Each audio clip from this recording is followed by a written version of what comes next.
అందరికీ నమస్కారం. Welcome to Satya kitchen. ఈరోజు నేను ఎప్పట్లా కాకుండా ఒక స్పెషల్ పప్పును తయారు చేయబోతున్నాను. ఈ పప్పు ఉంటుందండి టేస్టు.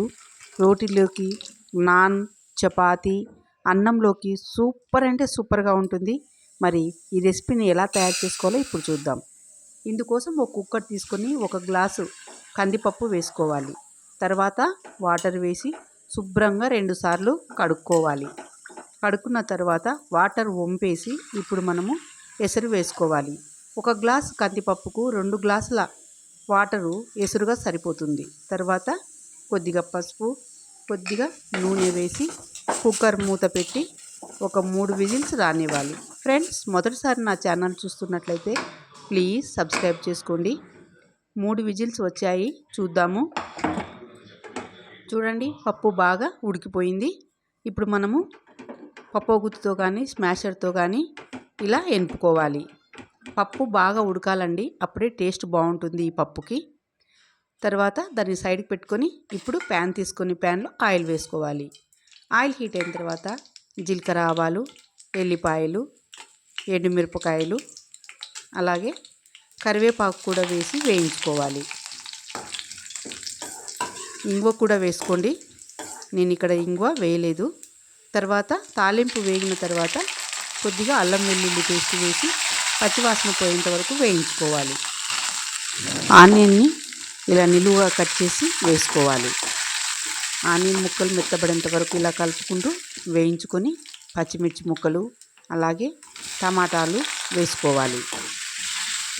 ఇవన్నీ కూడా సాఫ్ట్ అయ్యేంత వరకు మనము కలుపుకుంటూ వేయించుకోవాలి. ఇప్పుడు రుచికి తగ్గ ఉప్పు వేసుకోవాలి.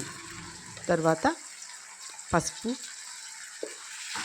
వేసి బాగా కలుపుకోవాలి. ఇవి మగ్గడానికి మూత పెట్టి ఒక 2 నిమిషాలు మగ్గించుకుందాం. చూద్దాము. ఇప్పుడు రుచికి తగ్గ కారం వేసుకోవాలి. మీరు కారం ఎంత తినగలరో దానికి అనుగుణంగా కారం వేసుకోండి. అలాగే కొద్దిగా వేయించిన ధనియాల పొడి కూడా వేసుకొని బాగా కలుపుకోవాలి. కారము, ధనియాల పొడి మగ్గడానికి మూత పెట్టి 1 నిమిషం పాటు మగ్గించుకుందాము. చూద్దాము. టమాటా అంతా కూడా బాగా మగ్గిపోయింది. ఇప్పుడు మనము పప్పును వేసుకోవాలి. తర్వాత కొంచెం వాటర్ వేసి కుక్కర్ కడిగి వాటర్ వేసుకోవాలి. ఎక్కువ వాటర్ వేయకండి. ఈ పప్పు మరీ చిక్కగా ఉండకూడదు, మరీ పల్చగా ఉండకూడదు. వీడియోలో చూపిస్తున్నట్టు ఈ విధంగా ఉండాలి. అప్పుడే మనకి పప్పు టేస్ట్ అనేది సూపర్గా ఉంటుంది.